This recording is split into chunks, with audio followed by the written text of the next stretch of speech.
Ketua KPU Badung I Gusti Ketut Gede Yuse Arsana Putra mengumumkan bahwa KPU Kabupaten Badung telah melaksanakan rapat pleno tertutup untuk menetapkan pasangan calon Bupati dan Wakil Bupati Badung dalam pemilihan tahun 2024.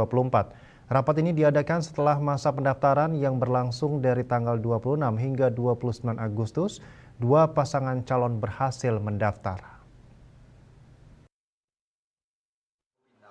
Setelah melakukan verifikasi administrasi dan faktual, KPU menyatakan bahwa kedua pasangan calon telah memenuhi semua syarat untuk melanjutkan pencalonan. Penetapan ini dilakukan setelah KPU memberikan kesempatan untuk perbaikan dokumen yang diperlukan kepada seluruh tim pasangan calon. Pada 14 September, KPU resmi mengumumkan bahwa kedua pasangan calon tersebut dapat melanjutkan proses pencalonan mereka. Rencananya pengundian nomor urut untuk pasangan calon akan dilaksanakan 23 September 2024. Pengundian ini akan diikuti oleh kedua pasangan calon di mana pasangan yang mendaftar pertama akan memiliki kesempatan untuk mengambil nomor urut lebih dahulu. Nah, untuk selanjutnya besok itu kita akan melakukan pengundian nomor urut pasangan calon Bupati dan Wakil Bupati Badung yang akan ikut dalam Pilkada Bupati Wakil Bupati Badung. Pengundian nomor urut dengan teknis yang mendaftarkan pertama itu diberikan kesempatan untuk mengambil giliran. Kita buatkan dulu antre pengambilan nomor urut, jadi itu pun diundi.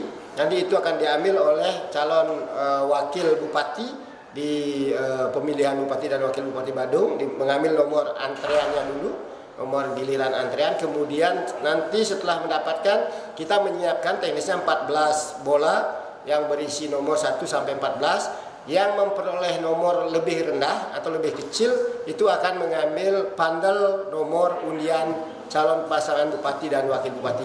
Jadi setelah diambil antreannya, siapa yang mendapatkan nomor yang lebih kecil itulah yang akan mengawali pengambilan pandal untuk mengambil nomor ini. Dalam pemilihan Bupati dan Wakil Bupati Badung mendatang, jumlah daftar pemilih tetap DPT mencapai 412.434 orang yang tersebar di 6 kecamatan, Petang, Abian Semal, Mengui, Kuta Utara, Kute, dan Kuta Selatan.